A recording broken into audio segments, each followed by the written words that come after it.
കൂട്ടുകാരെ നമസ്കാരം. നമ്മൾ ഇന്ന് വന്നിരിക്കുന്ന ആലുവയിൽ മാറമ്പള്ളി ചാലക്കൽ എന്ന് പറഞ്ഞ ഒരു സ്ഥലത്താണ്. ഇവിടെ നമ്മളൊരു 8 ഏക്കർ സ്ഥലത്ത് കൃഷി ചെയ്യുന്ന നമ്മളൊരു കൃഷിക്കാരനെ നമുക്ക് പരിചയപ്പെടാം. പേര് ജോസ്. എങ്ങനെയുണ്ട് നമ്മളൊരു 2 വർഷമായിട്ട് കക്കപ്പൊടി ഇട്ട് തുടങ്ങിയിട്ട് എങ്ങനെയുണ്ട്? കുഴപ്പമില്ല. ഇപ്പൊ ഈ തൈകളൊക്കെ നന്നായിട്ട് പച്ചപ്പൊക്കെ ആയിട്ടുണ്ട്.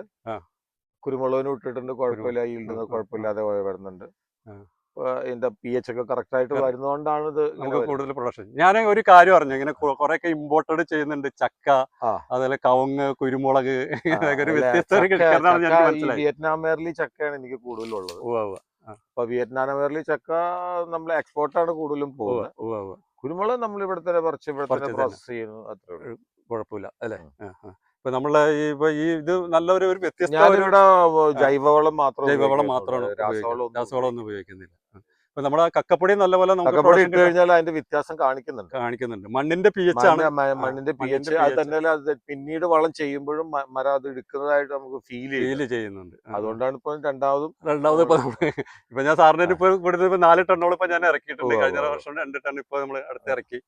അപ്പൊ കുഴപ്പമില്ലാതെ പോകും. അതുകൊണ്ട് തന്നെയാണ് ഈ പ്രാവശ്യം ഞാൻ ഇറക്കാൻ തീരുമാനിച്ചതും ഇറക്കിയതും.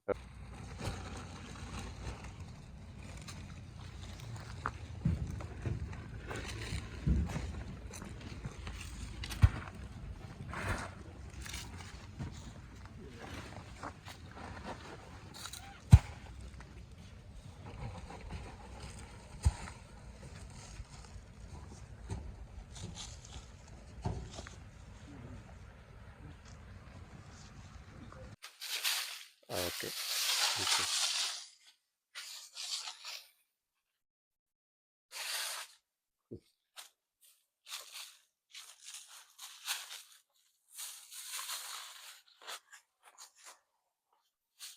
ഇതിപ്പോ നമ്മളെല്ലാം നല്ലപോലെ നനച്ചു കൊടുക്കുന്നുണ്ട് അല്ലെ?